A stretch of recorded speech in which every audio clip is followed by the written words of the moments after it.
ఇప్పుడు మనం ఒక ఇంట్రెస్టింగ్ మారల్ స్టోరీ గురించి తెలుసుకుందాం.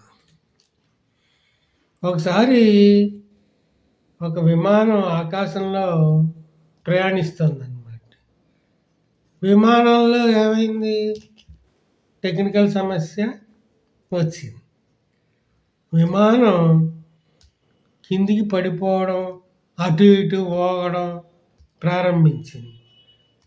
అందులో 10 మంది మగవారు, మరో ఒక పెద్ద వయసున్న ఆంటీ ప్రాణాలు కాపాడుకోవడానికి విమానం నుంచి వేలాడుతున్న ఒక తాడును పట్టుకున్నారు.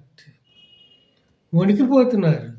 ఎందుకంటే ఆ తాడు అంత బరువును మోయలేకపోతుంది. అప్పుడు పైలట్ గట్టిగా అరిచాడట. అందరూ మనమంతా బతకాలంటే మీలో ఒకరు తాడు వదిలేయాలి.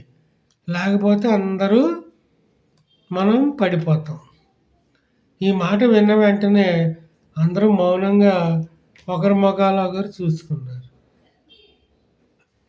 ఎవరూ త్యాగం చేయడానికి ముందుకు రాలేదన్నమాట. అప్పుడు ఆ ఆంటీ ధైర్యంగా మాట్లాడింది. నా జీవితంలో త్యాగం చేయటం అలవాటు. ఇంట్లో అస్తమానం అన్నం వండుతూ ఉంటాం. లేకపోతే అన్ని త్యాగాలు నేనే చేస్తూ ఉంటాను. మీ అందరి కోసం నేను ఈ తాడు వదిలేస్తాను. కానీ నా త్యాగాన్ని మీరు ఏదో రకంగా అప్రిషియేట్ చేయాలి. అదే చప్పట్లు కొట్టండి అంటుంది.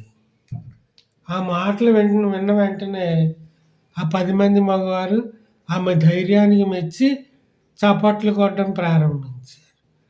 కానీ చప్పట్లు కొట్టడానికి వారు తమ చేతులని తాడు నుంచి వదిలేశారు. ఒకసారిగా అందరూ కింద పడిపోయారు. ఆ ఆంటీ మాత్రం తాడు పట్టుకుని బతికేసి. ఏంటి దీని ఉద్దేశం ఏంటంటే జీవితంలో మాటలు కాదు, చేసే పనులు మరి సమయానికి తీసుకునే నిర్ణయాలు ముఖ్యమైనవి.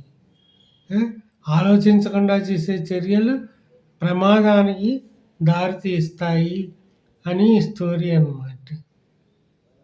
ఈ కథ నచ్చినందుకు థ్యాంక్ యూ.